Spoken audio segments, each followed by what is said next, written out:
একটা প্রশ্ন দিয়ে শুরু করি। মুর্শিদাবাদ এই নামটা শুনলে আজ কি মাথায় আসে? একটা পুরনো জেলা, পিছিয়ে পড়া অর্থনীতি, বা হয়তো কোনো রাজনৈতিক উত্তেজনা? কিন্তু আজ থেকে মাত্র 300 বছর আগে ব্রিটিশ বণিকেরা এই মুর্শিদাবাদ দেখে লিখেছিল, এ শহর লন্ডনের চেয়েও ধনী। এটা শুধু মুর্শিদাবাদের গল্প নয়, এটা গোটা বাংলার গল্প। যে বাংলা একসময় ছিল পৃথিবীর সবচেয়ে সমৃদ্ধ ভূখণ্ড, আর যে বাংলা আজ সম্ভাবনার দোরগোড়ায় দাঁড়িয়ে নূতন এক পৃষ্ঠা উল্টাচ্ছে। আলেকজান্ডারের যুগ থেকে রোমান সাম্রাজ্য, সবাই বাংলার সাথে বাণিজ্য করতে চাইতো। তাম্রলিপ্ত, চন্দ্রকেতুগড়, হুগলি এই বন্দরগুলো থেকে রেশম, মসলিন আর মশলা যেত 7 সমুদ্র পার হয়ে। মুঘল আমলে বাংলার একা দিল্লি দরবারে দিত বার্ষিক 1.5 কোটি টাকা কর, আজকের হিসাবে যা প্রায় 33,000 কোটি টাকারও বেশি। ভারতের মোট রাজস্বের সিংহভাগ আসতো এই প্রদেশ থেকে। চাঁদ সদাগরের মিথ, আমাদের লোককথার বণিকের নায়করা, এরা শুধু গল্প নয়, এগুলো প্রমাণ করে বাঙালি মানেই কেবল কবিতা আর দর্শন নয়। বাঙালি মানে উদ্যোক্তা, বাঙালি মানে ব্যবসায়ী, বাঙালি মানে জলপথের যোদ্ধা। আর শুধু অর্থনীতি নয়, রবীন্দ্রনাথ, বিবেকানন্দ, অরবিন্দ, বাংলার মনন একসময় গোটা বিশ্বকে পথ দেখিয়েছে।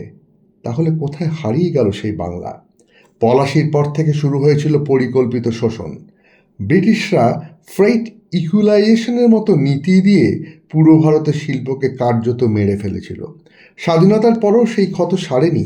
তারপরে এলো দশকের পর দশক এমন শাসন, যেখানে কারখানা বন্ধ হলো, ঘন্টার পর ঘন্টা লোডশেডিং চলল, ধর্মঘটের হুইসেলে থেমে গেল উৎপাদন। একটা প্রজন্ম কলকাতা ছেড়ে পাড়ি দিল মুম্বাই, দিল্লি, ব্যাঙ্গালোর। তারপরে আরও একটা প্রজন্ম, আরও একটা প্রজন্ম। ভারতের তৃতীয় বৃহত্তম অর্থনীতি থেকে বাংলা নেমে এসেছে মোট জাতীয় উৎপাদনের মাত্র 5%। এটা শুধু সংখ্যা নয়, এটা একটা সভ্যতার ক্ষয়ের গল্প। এবার কথা বলা যাক আজকের প্রসঙ্গে। বাংলা একটা রাজনৈতিক পরিবর্তনে অংশীদার। ইতিহাস বলে, লক্ষণ সেনের পর বাংলার শাসনের প্রকৃতি বারবার বদলেছে। বিদেশি শক্তি এসেছে, দেশীয় শক্তি এসেছে, কিন্তু বাংলার প্রতিবার তার নিজস্ব স্বকীয়তা ধরে রেখেছে। এই পরিবর্তনের পেছনে শুধু রাজনৈতিক সমীকরণ নেই, আছে মানুষের ক্লান্তি, জনবিন্যাসের পরিবর্তন এবং একটা গভীর প্রশ্ন: আমাদের সংস্কৃতি, আমাদের পরিচয়, আমাদের অস্তিত্বের ভিত্তি কতটা সুরক্ষিত? পৃথিবীতে ইহুদিদের জন্য একটা দেশ আছে, বৌদ্ধদের জন্য আছে দেশ 84, মুসলিম দেশ আছে, খ্রিস্টানদের জন্য রয়েছে অসংখ্য দেশ।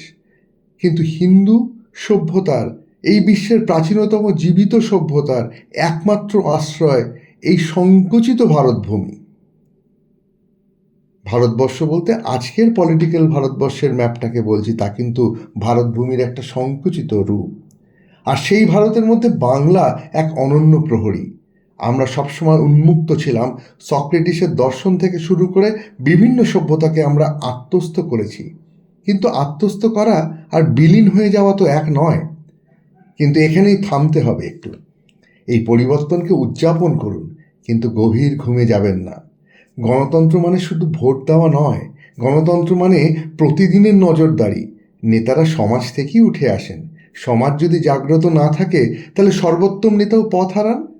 ইতিহাসে কোনো শাসকই চিরকাল ভালো থাকেনি। অমৃত গরলে পরিণত হয়। না কোনো রাজা, না কোনো দল। যে ভুলের জন্য আমরা আগের শাসনের সমালোচনা করেছি, সেই একই ভুলের বিরুদ্ধে এখনও সজাগ থাকতে হবে।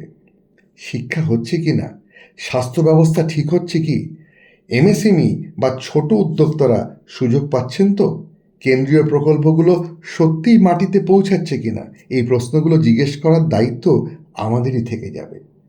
চাকরির জন্য অপেক্ষা করবেন না, উদ্যোক্তা হন। বাংলার পুনর্জাগরণ কোনো সরকার একা করতে পারে না, তা করবে এই বাংলার মানুষ। মুর্শিদাবাদ একদিন লন্ডনের চেয়ে ধনী ছিল। তামিলনাড়ু থেকে শুরু করে বিশ্বের প্রতিটি কোণে আজও যে বাঙালি মেধা ছড়িয়ে আছে, সেই মেধা, সেই শ্রম, সেই উদ্যম যদি আবার বাংলার মাটিতে ফেরে, তাহলে ইতিহাস আবার লেখা হবে। ভারতকে গৌরবান্বিত করার শ্রেষ্ঠ সুযোগ আজ বাংলার কাছে আবার এসেছে। কিন্তু সেই সুযোগ নেবে কে? আপনি আর আপনি আর আপনি। জয় বঙ্গজননীর জয়, জয় ভারত, বন্দে মাতরম, জয় হিন্দ।